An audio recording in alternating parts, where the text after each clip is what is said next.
Bem, nós já tivemos a proclamação do capítulo 12 do Evangelho segundo João. Já discutimos previamente nos grupos, durante 30 minutos, cada um dando a sua opinião, o seu entendimento. E agora, então, nós teremos uma apresentação que será feita pela Vera Goldenstein.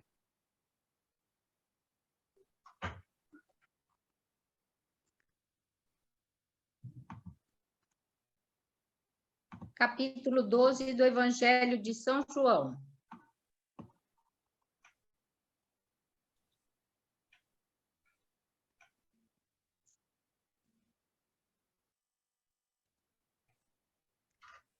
A unção de Betânia.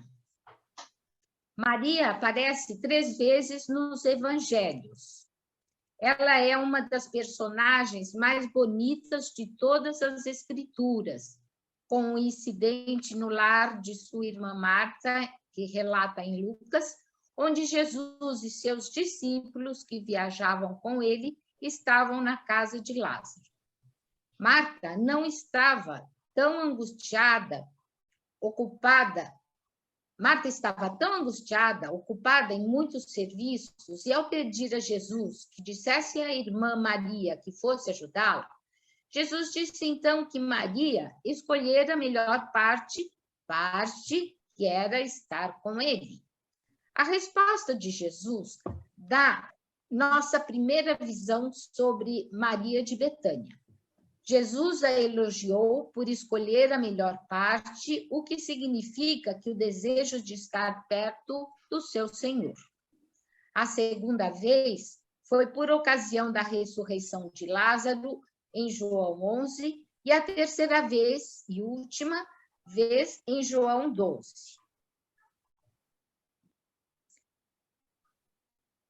6 dias antes da Páscoa, Jesus foi a Betânia, onde estava Lázaro, que ele ressuscitara dos mortos.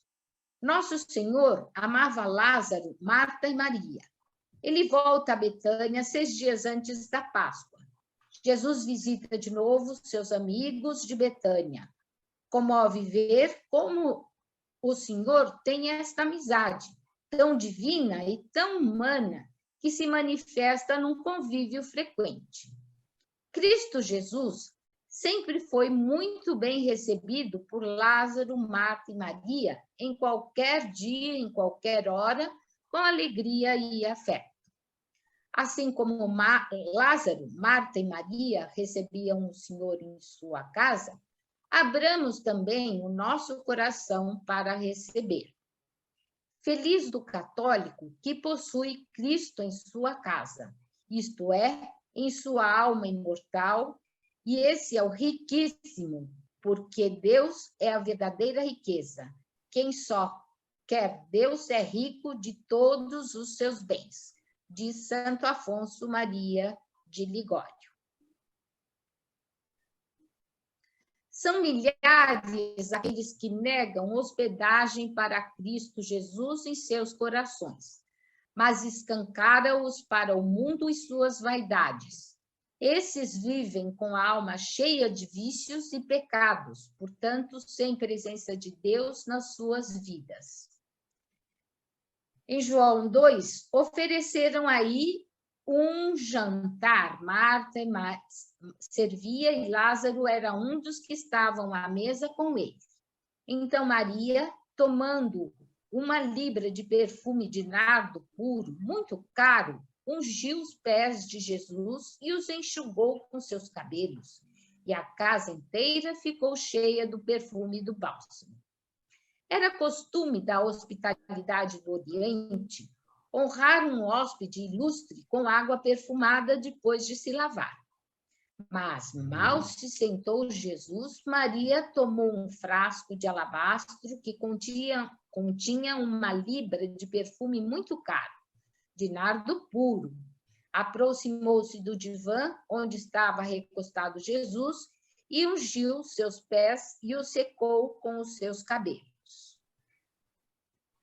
Trata-se de Maria Madalena, que pela segunda vez unge o corpo santíssimo do nosso divino Salvador. O nardo era um perfume raríssimo de grande valor que ordinariamente se encerrava em pequenos vasos de boca estreita e apertada. Quebrar este vaso e derramar o conteúdo sobre a cabeça de alguém era, entre os antigos, sinal de grande honra e distinção. Dom Leopoldo, Duarte Leopoldo.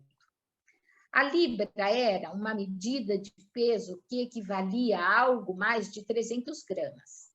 O evangelista tem especial empenho em dizer que era de nardo puro, autêntico, porque este perfume se podia adulterar com facilidade. Custava uma verdadeira fortuna.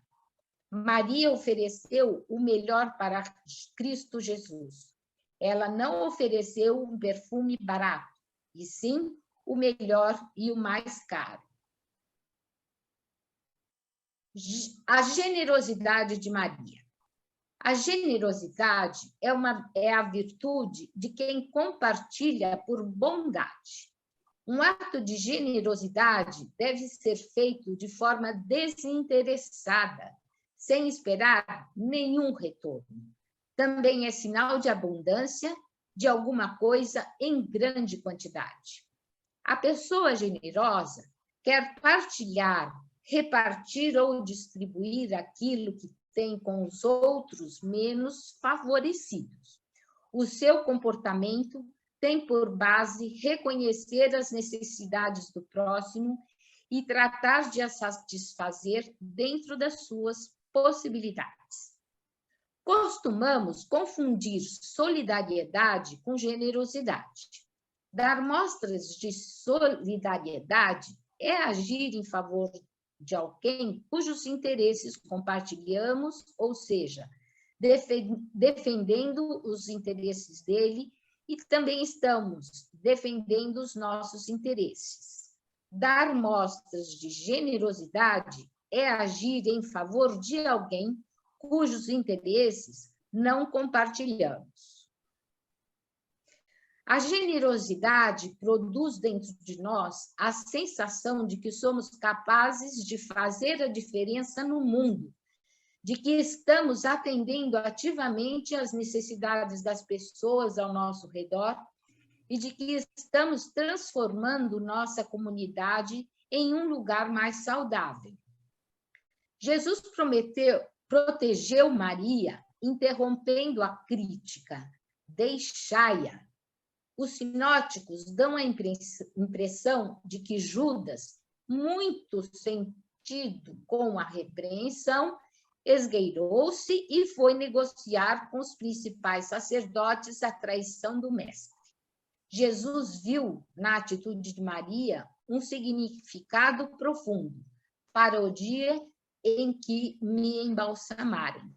Maria reservou esta porção preciosa para Cristo, ela antecipou sua morte. Em João 12, 4 a 6, diz, então Judas, aqui é a avareza de Judas, né? Então Judas não gostou do que Maria fez e disse, por que não se vendeu esse perfume por 300 denários para dá-los aos pobres? A avareza é o apego excessivo e exagerado ao dinheiro e aos bens materiais. O avarento prefere os bens materiais ao convívio com Deus. A avareza faz com que o dinheiro ocupe no coração o lugar que deveria ser somente de Deus. Ela gera a ganância e o desejo de acúmulo, pois para o avarento nada é mais importante do que seus bens materiais. E no desejo de conquistar cada vez mais bens materiais, o avarento se esquece que o valor maior é a vida. Assim, a avareza faz com que se ame mais as coisas do que as pessoas.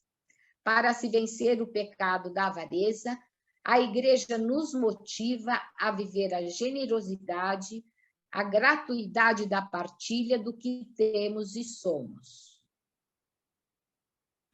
Assim entenderemos que os bens devem estar a serviço da vida e não a vida em função de conquistar os bens.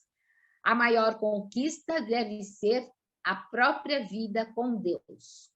São Tomás de Aquino, baseando-se em Aristóteles, situava a virtude no saudável equilíbrio da pessoa que vive de acordo com a natureza humana e com o próprio estado de vida, sem se desviar nem para um extremo nem para o outro. Ocorre o mesmo com cada um dos pecados mortais. A virtude está no saudável equilíbrio entre as duas distorções pecaminosas. Judas, avarento e pecador, calculou o valor do nardo em 300 denários. A aparente preocupação pelos pobres de Judas era uma máscara da sua própria avareza, pois acabara de perder a oportunidade de apropriar-se de uma quantia maior do que a de costume. Jesus faz uma avaliação muito diferente, sem nada tirar ao dever da caridade para com os necessitados, aos quais sempre se hão de dedicar os discípulos. Pobres, sempre os tereis convosco, disse Jesus. Ele pensa no momento já próximo de sua morte e sepultura, considerando a unção que lhe foi feita como uma antecipação daquelas honras de que continuará a ser digno o seu corpo mesmo depois da morte e que está indissoluvelmente ligado ao mistério da sua pessoa. Encíclica Eclésia de Eucaristia. Que prova tão clara de magnanimidade o excesso de Maria. Judas lamenta que se tenha desperdiçado um perfume que valia, com a sua avareza, fez muito bem as contas, pelo menos 300 dinheiros. O verdadeiro desprendimento leva-nos a ser muito generosos com Deus e com os nossos irmãos. Não sejais mesquinhos nem tacanhos com quem tão generosamente se excedeu conosco até entregar totalmente sem medida. Pensai quanto vos custa também no domínio econômico ser cristão, mas, sobretudo, não esqueçais que Deus ama quem dá com alegria. São José Maria Escrivá em Amigos de Deus.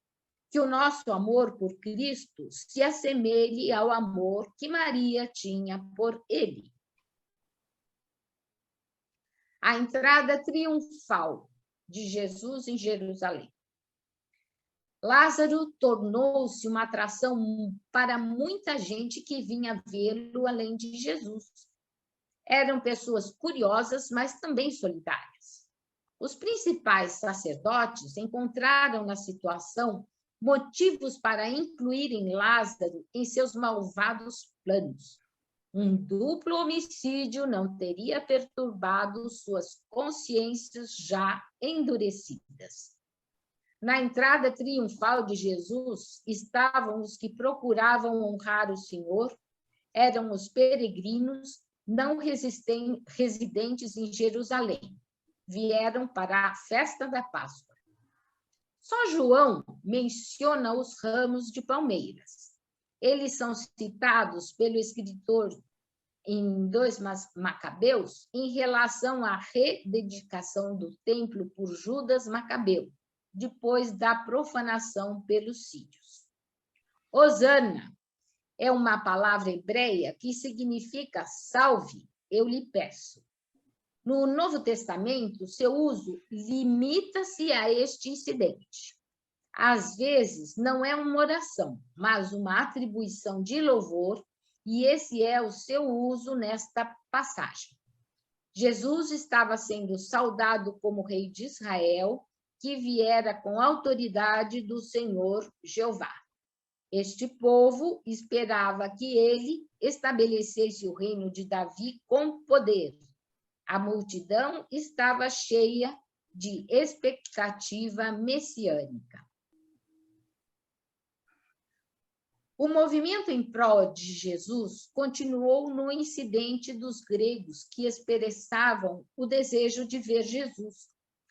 Eram representantes do mundo num sentido mais amplo, além dos fariseus. Os gregos aparecem na véspera da paixão. Eles lucrariam com a morte do Salvador como a grande multidão de gentios que eles representavam. O costume judeu restringia-lhes o pátio dos gentios. Logo mais, em Cristo, a parede intermediária de separação seria derrubada. Podia-se dizer que os gregos eram tementes a Deus, mas não eram prosélitos que tivessem procurado unir-se à congregação de Israel. Filipe é um nome grego. Este discípulo foi um ponto de contato natural com Jesus. Eles queriam ver Jesus, isto é, ter uma entrevista com ele. André também é um nome grego. Este discípulo parecia ter se especializado em levar gente a Cristo. Parecia que o mundo todo ia após dele. E como estes gregos que foram para a Páscoa e buscavam um encontro com o Senhor. Estas pessoas eram visitantes da Grécia ou judeus que falavam grego. Eles podem ter sido prosélitos dos judeus ou simplesmente gentios tementes a Deus. Eles provavelmente escolheram Felipe como seu emissário a Jesus, porque, embora Felipe fosse judeu, tinha um nome grego. Felipe era de Betsaida, uma cidade na Galileia, perto do território grego, no lado oriental do Mar da Galileia, chamado Decápolis. Mesmo a cidade de Betsaida possuía uma grande população grega, e pode ser que Felipe soubesse falar grego. Por um momento, Felipe hesitou em se aproximar de Jesus com o pedido dos gregos. Então, primeiro, Felipe foi dizê-lo a André e foram juntos perguntar a Jesus. A própria inclusão dos gregos nos acontecimentos da última semana tem grande significado. João continuou seu padrão de incluir os gentios, isto é, o mundo, por todo o caminho. Seus leitores, que podem ter sido gentios lutando com a sua aceitabilidade a Deus, teriam sido encorajados a partir deste episódio e da resposta de Jesus. Nós também devemos ser gratos por Cristo ter sido incluídos por termos sido incluídos na sua obra de salvação. As palavras de Jesus a Felipe e André, e talvez também aos outros discípulos, não foram dirigidas à multidão. Jesus explicou: é chegada a hora em que o Filho do Homem há de ser glorificado através da morte e ressurreição. Todos tinham ido após Jesus, até mesmo os gregos que queriam ver. Contudo, é exatamente neste ponto, quando, pelos padrões humanos, Jesus estava em uma posição perfeita para consolidar as suas forças e esmagar a oposição, Jesus enfrentou o momento que pressionou e perturbou seu coração. Até esse momento, a hora tinha sido sempre um acontecimento futuro, mas aqui Jesus declarou que ela tinha chegado. Chegaria a hora, seria glorificado, o que se explica pelos versículos seguintes.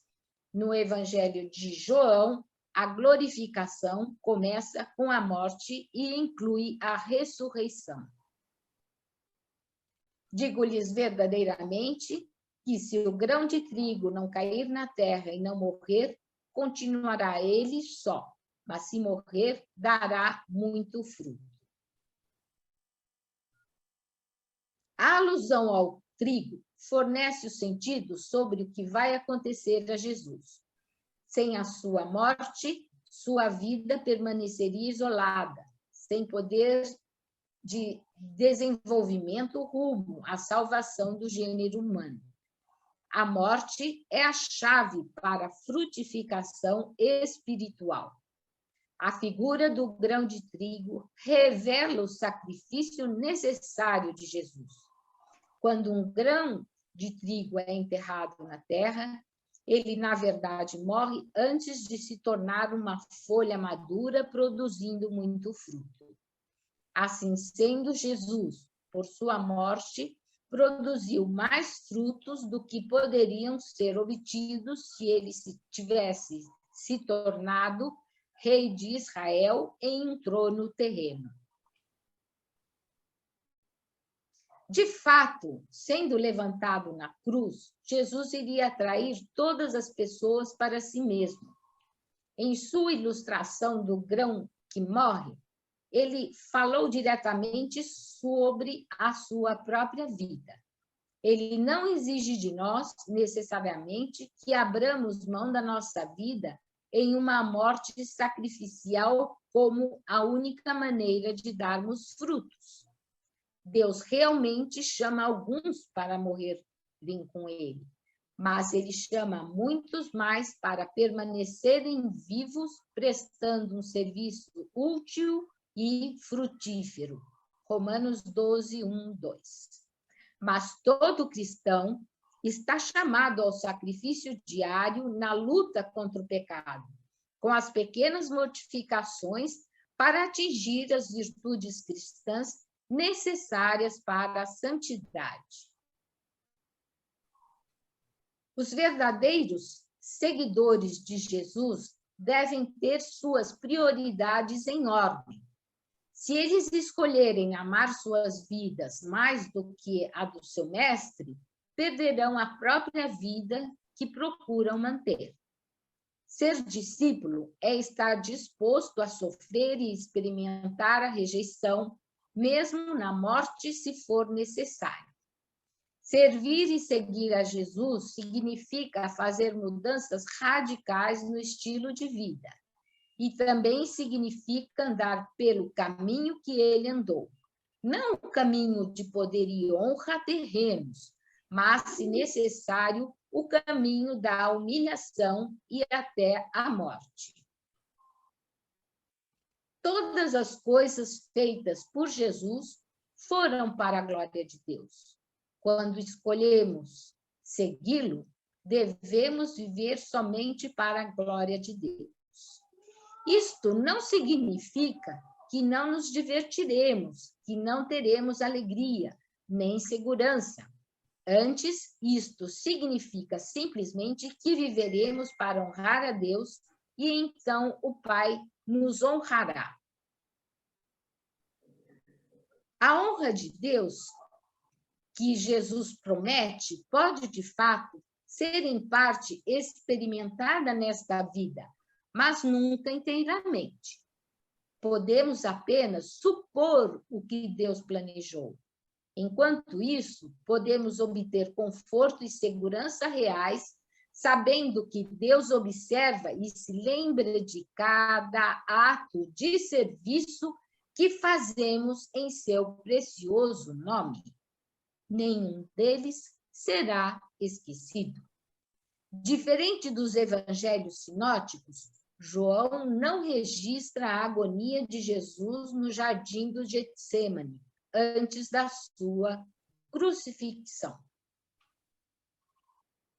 O registro de Jesus, estando com a alma perturbada, é a única indicação em João de que Jesus estava perturbado porque aquela hora que se aproximava. Sua agonia prova a autenticidade de sua humanidade. Jesus se recusou a pedir ao Pai para salvá-lo da cruz, porque ele sabia que tinha sido enviado para o propósito de morrer na cruz. Jesus sabia que a sua crucificação se aproximava, e por ser também humano, ele a temeu. Jesus agora volta os seus pensamentos para o Pai e para o propósito pelo qual ele tinha vindo à Terra, glorificar o seu nome. Assim, o Pai respondeu em uma voz do céu: eu manifestei a glória do meu nome e vou manifestá-la de novo. Deus iria glorificar o seu nome através da obediência de seu filho. E então iria glorificar seu nome outra vez quando ele se reunisse com o seu filho depois da ressurreição. A voz do Pai foi ouvida, mas não percebida pela multidão que estava à sua volta. Alguns na multidão disseram que foi um trovão. Outros acharam que foi um anjo. Seja qual tivesse sido a interpretação deles em relação ao som, não poderia ser negado que o fenômeno foi sobrenatural. Jesus deixou claro que ele mesmo não precisava da manifestação dessa voz, pois ele sabia que o Pai o glorificaria. A voz tinha vindo por amor às pessoas. No entanto, apenas alguns, tais como João, que registrou, entenderam o que foi dito e quem o disse. Para outros, foi meramente um barulho de trovão. Antecipando a sua glorificação através da sua morte e ressurreição, Jesus proclamou: agora é o juízo deste mundo. Agora será expulso o príncipe deste mundo. A partir da nossa perspectiva, vemos como a morte de Cristo trouxe juízo sobre aqueles que tinham domínio no sistema do mundo. Judas, Caifás, Pilatos e os líderes religiosos judeus. Mas o Filho tinha vindo, em última análise, para destruir as obras de Satanás, que controlava a mente das pessoas, produzindo incredulidade. Portanto, o mundo seria julgado no sentido de que Satanás, o príncipe do mundo, seria expulso. A sua arma final e definitiva, a morte, estava prestes a ser vencida. Como fez anteriormente, Jesus falou de sua morte em termos de ser levantado. Assim como Moisés levantou a serpente no deserto, do mesmo modo é preciso que o Filho do Homem seja levantado. Jesus anunciara o mesmo em João 8:28. A explicação de João deixa claro que esta expressão significava como ele havia de morrer, a cruz na qual Jesus seria pregado. Jesus sabia que não iria morrer por apedrejamento, coisa que os judeus já haviam tentado fazer, mas pela crucificação. Jesus iria atrair todos a si mesmo. Isto não significava que todos no final serão salvos. Jesus estava dizendo que a sua oferta de salvação se estende a todas as pessoas, não só aos judeus. O amor extraordinário de Jesus, expressado em sua morte por todas as pessoas, atrairá e unificará aqueles que creem para que o pecado, o mal e a morte, as armas do príncipe deste mundo, fiquem desprovidas de poder. As pessoas acreditavam que, a partir das Escrituras, que o Mestre viveria para sempre. Eles acreditaram que Jesus tinha feito uma reivindicação de ser o Messias. E aqui estavam agitando ramos de palmeiras para o Messias vitorioso, que pensavam que estabeleceria um reino político e terreno que nunca teria fim. Assim, era difícil crerem em Jesus, que Jesus era o Messias, quando ele falava de sua morte iminente e morte de cruz. Portanto, eles queriam um esclarecimento sobre o que Jesus queria dizer quando usava o termo Filho do Homem. Seria o Filho do Homem alguém diferente do Messias? Eu vim ao mundo como luz, para que todo aquele que crê em mim não permaneça nas trevas. Jesus não tentou esclarecer a confusão das pessoas sobre o Messias. Antes, ele as advertiu a andarem na luz enquanto ele ainda estava com elas. Aqueles que fossem iluminados por Deus reconheceriam o seu Messias. A luz da presença física de Jesus na terra estava prestes a se apagar, e as trevas da influência maligna e do pecado de Satanás iriam alcançar aqueles que se recusassem a aceitar a luz de Jesus. Andar nas trevas de Satanás é tropeçar na vida, é estar sem direção, sem ajuda, sem proteção, sem entendimento, sem propósito ou significado definitivo. Assim, Jesus rogou ao povo que crescem nele, que é a luz, e que se tornassem seus filhos. A oportunidade estava disponível a todos, mas Jesus estava prestes a partir deste mundo. Que nós consigamos levar a luz do Senhor a tantos e tantas que estão ao nosso lado. Nessa última sessão de João 12, é uma pausa que o evangelista dá, encerrando o livro dos sinais antes de iniciar o livro da paixão. Pode-se ver uma referência em Deuteronômio 18, 19. Suscitarei para eles um profeta como tu. Porei minhas palavras em sua boca e lhes dirá tudo o que eu lhe ordenar. Eu mesmo pedirei conta de quem não as escutar, pois ele proferirá em meu nome.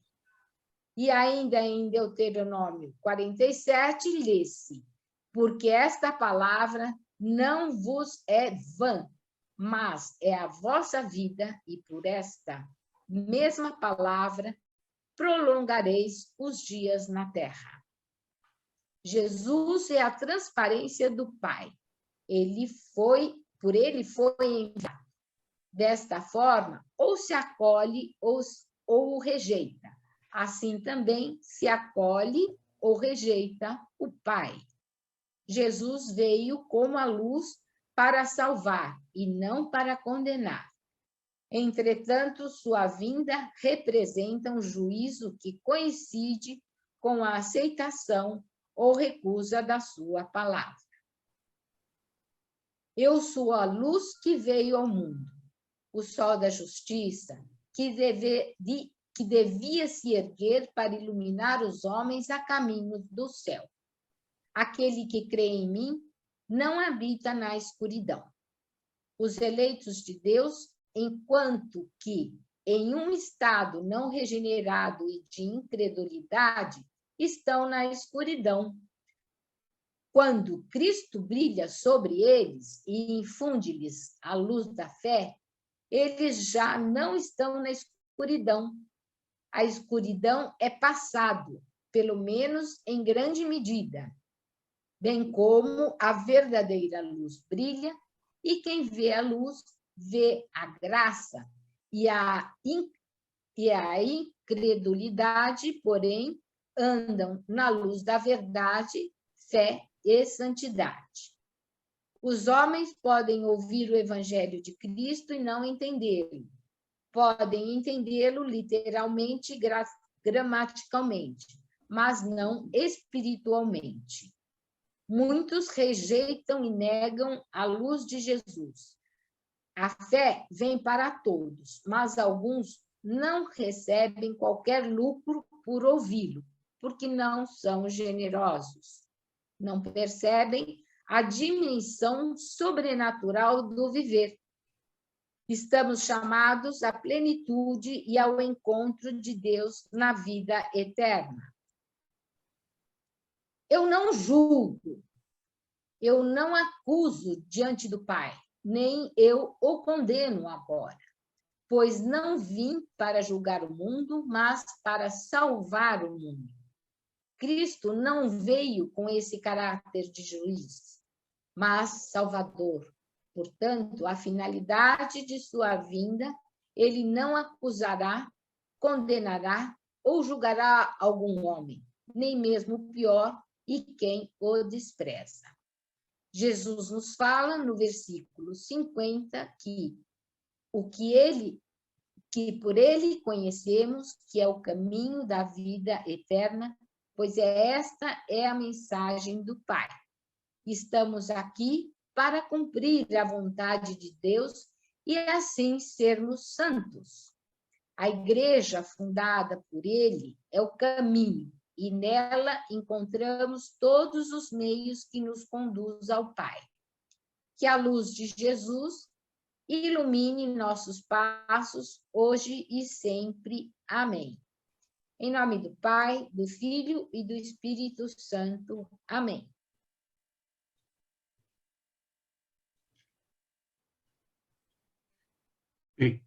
Agora, então, nós iremos para as nossas pequenas salas, onde iremos continuar a reflexão sobre esse trecho do Evangelho que foi agora apresentado pela Vera.